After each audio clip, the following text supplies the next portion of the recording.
Salam Ibu dan Bapak Guru. Kembali lagi dengan saya Nur Endah Dwiyanti. Kali ini video saya membahas tentang isu perundungan di satuan pendidikan. Apa saja sih topik yang jadi sosialisasi saya pada kali ini? Mari kita simak sama-sama. Dalam video kali ini, saya akan menjelaskan beberapa topik utama, yaitu yang pertama tentang pengertian perundungan, kemudian jenis-jenisnya, dan pihak yang terlibat di dalam perundungan, serta kapan dan di mana perundungan dapat terjadi.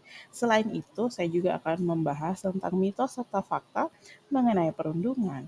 Apa saja yang harus guru lakukan ketika seorang siswa memberitahu bahwa dia dibully atau dilecehkan. Kemudian, bagaimana cara menghadapi anak-anak yang menjadi pelaku bullying, serta topik yang terakhir yaitu di dalam kelas, saya selaku guru, apa yang dapat saya lakukan untuk mencegah atau mengurangi bullying atau kekerasan pada teman sebaya.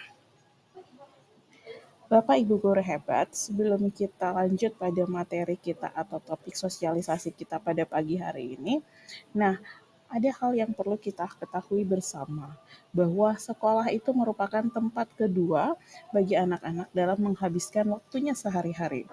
Menurut Mas Menteri atau Pak Menteri Pendidikan, saat ini dunia pendidikan mengalami tantangan besar dengan adanya 3 dosa besar pendidikan, yaitu perundungan, kekerasan seksual, dan intoleransi.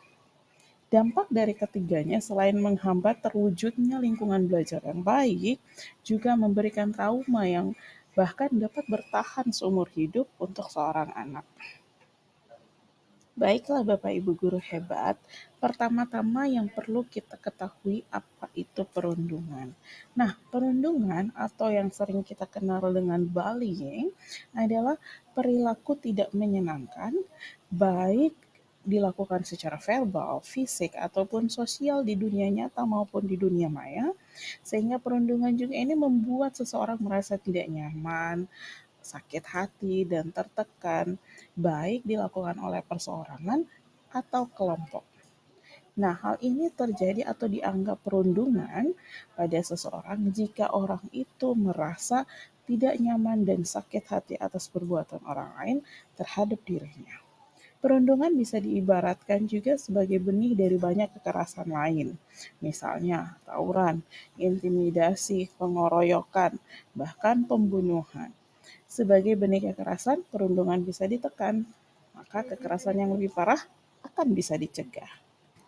Nah, Bapak Ibu guru hebat, seperti yang sudah saya sebutkan tadi, bahwa jenis-jenis perundungan itu ada berupa perundungan fisik, perundungan verbal, perundungan sosial atau relasional, perundungan cyberbullying atau daring, dan perundungan perpeloncoan. Lantas, siapa saja pihak yang terlibat dalam perundungan? Nah, dalam hal ini pasti ada pelaku, ada korban, dan di dalamnya ada penontonnya. Bapak Ibu guru hebat, ternyata perundungan ini bukan hanya bisa terjadi di sekolah loh. Perundungan ini bisa juga terjadi di rumah, kemudian sekolah, lingkungan masyarakat, dan dunia maya. Bapak Ibu guru hebat, padahal rumah ini seharusnya adalah tempat paling nyaman dan aman bagi anak loh. Peranan orang tua dan juga anggota keluarga dalam menjaga kenyamanan dan keamanan anak ini sangatlah penting. Namun, siapa sangka ternyata terkadang rumah justru menjadi tempat yang menyeramkan bagi anak. Selain rumah, satuan pendidikan adalah tempat yang juga cukup rawan terjadi perundungan. Keberagaman yang ada di sekolah terkadang ini membuka peluang terjadinya perundungan. Perundungan di sekolah dapat terjadi antara lain misalnya dari guru ke siswa, guru ke guru, siswa ke guru, atau bahkan siswa ke siswa. Bapak Ibu guru hebat, ternyata selain rumah dan sekolah, di lingkungan masyarakat khususnya di lingkungan heterogen, perundungan juga cenderung terjadi. Nah, perundungan ini bisa terjadi di mana saja, contohnya seperti di warung, taman bermain, kendaraan umum, dan tempat-tempat lainnya. Nah, korbannya pun bisa siapa saja, bisa mulai dari penghinaan fisik, penghinaan status sosial, pemalakan, pemukulan, dan sebagainya. Oleh karena itu, nah ini kita sebagai masyarakat harus peduli dengan sekitar. Apabila kita melihat perundungan terjadi, maka jangan takut untuk menghentikan atau melaporkannya kepada pihak yang berwenang. Dunia maya. Nah, Bapak Ibu guru hebat, tempat terakhir yang sering kali terjadi perundungan adalah dunia maya. Perundungan yang terjadi di dunia maya dikenal juga dengan istilah yang sekarang ini yaitu cyberbullying atau perundungan cyber. Nah, cyberbullying ini dapat menimpa siapapun di dunia maya, khususnya di media sosial. Bentuk perundungan yang ada di dunia maya umumnya berupa hujatan dalam kolom komentar, mengunggah informasi yang tidak benar atau bisa kita sebut juga dengan hoax keburukan tentang seseorang maupun pesan teror yang dikirim melalui pesan pribadi. Bapak Ibu guru hebat, selain daripada hal-hal yang sudah saya sebutkan tadi, nah sekarang kita masuk di topik baru ya. Nah ini kita membahas tentang antara mitos dan fakta seputar bullying. Seperti apa? Mari kita saksikan. Mitos yang pertama, nah Bapak Ibu guru hebat, Bapak Ibu guru bisa lihat. Mitos yang pertama yaitu tentang kalau ternyata kalau sebatas ejekan saja itu tidak apa-apa atau tidak menyakiti. Padahal pada faktanya bullying ini bukan hal yang normal atau bisa diterima dalam bentuk apapun, dan mengabaikan bullying mungkin tidak selalu bullying yang menyebabkan bullying tersebut berhenti. Mitos kedua yang berkembang yaitu tidak masalah untuk memukul seseorang yang sudah pernah membuli Anda sehingga ia akan menghentikan kelakuan atau perilaku bullyingnya. Pada faktanya, cukup dimengerti aja bahwa Anda mungkin marah ketika dibully, tapi jika Anda melakukan kekerasan atau agresif, mungkin akan membuat keadaan jauh lebih buruk dari sebelumnya, karena akan mendapatkan masalah yang jauh lebih sulit. Bapak Ibu guru hebat, mitos selanjutnya yaitu bahwa pelaku bullying itu dilahirkan. Hal ini karena bullying sudah ada dalam gen mereka. Padahal pada faktanya pelaku bullying ini bukan karena gen, tetapi karena mereka sering mengadopsi perilaku ini dari lingkungan mereka, atau kadang-kadang hal tersebut merupakan reaksi dari mereka ketika diganggu oleh orang lain.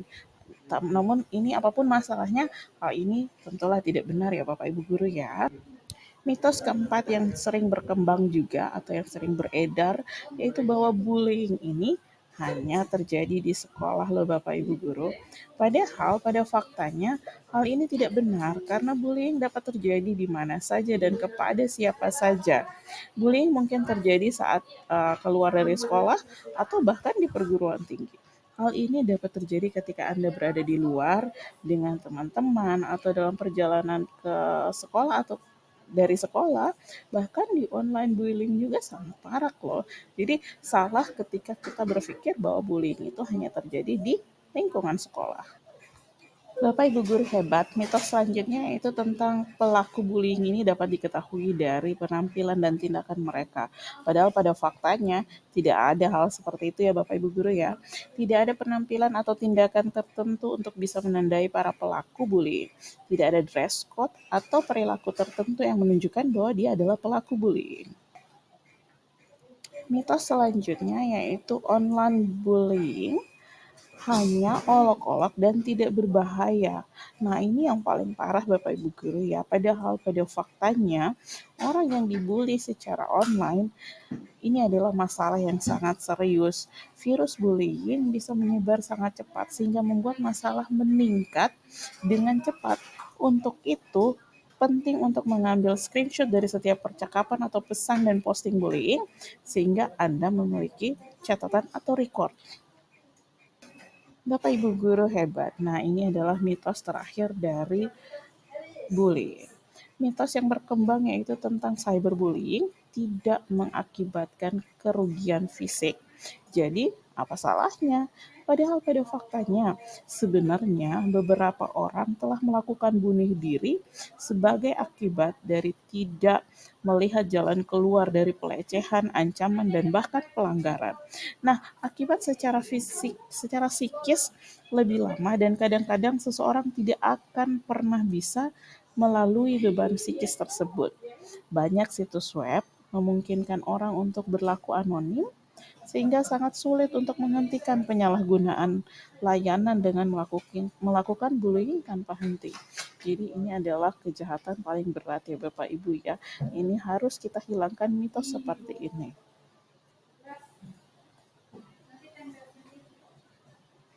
Nah, selanjutnya apa yang harus kita selaku guru lakukan ketika seorang siswa memberitahu bahwa dia dibully atau dilecehkan? Hmm,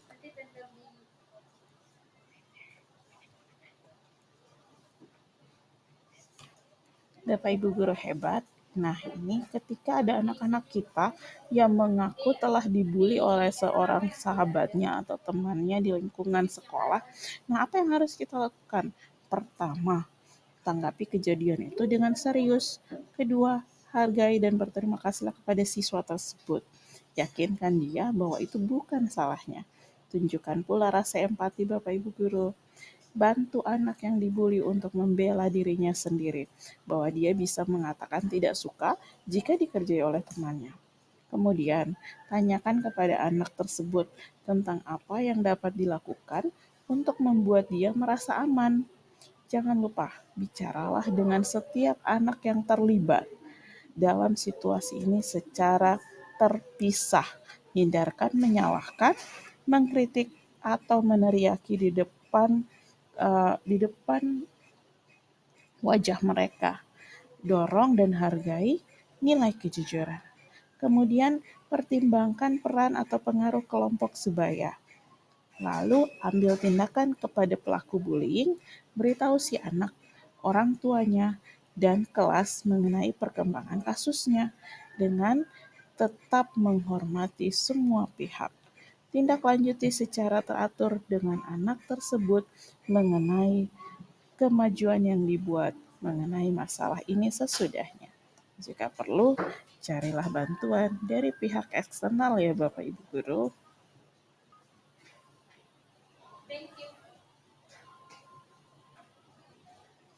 Bapak Ibu Guru hebat. Nih, bagaimana ketika kita menemukan ada perilaku bullying? Lantas bagaimana cara kita menghadapi anak-anak yang menjadi pelaku bullying? Bagaimana? Mari kita simak. Bapak Ibu Guru hebat. Nah, kita tidak boleh mengesampingkan cerita dari versi si pelaku pembuli. Soroti perilaku yang tidak pantas dan tidak dapat diterima. Ingatkan mereka akan aturan dan pedoman anti-bullying yang dibuat oleh tingkat sekolah ataupun di kelas. Bantu mereka dengan memahami alasan di balik perilaku bullying yang mereka lakukan. Kemudian tunjukkan pula empati, bahwa kasih sayang dan membagikan perasaan dengan anak yang dibully. Terapkan konsekuensi tertentu untuk membantu mereka belajar dari situasi ini. Kemudian, anak harus memperbaiki kesalahannya. Misalnya, dengan meminta maaf kepada anak yang sudah dibully. Kemudian, menghargai dan mengenali segala perubahan perilaku yang positif, termasuk mengakui kesalahan. Jelaskan bahwa untuk menerima hak di kelas atau sekolah, mereka harus mematuhi peraturan, maka hak tersebut misalnya untuk berpartisipasi dalam acara sekolah, bergabung dalam ekskul, dan sebagainya, ini dianggap sesuai dan menekan anak ketika mereka tetap berusaha untuk berbuat baik.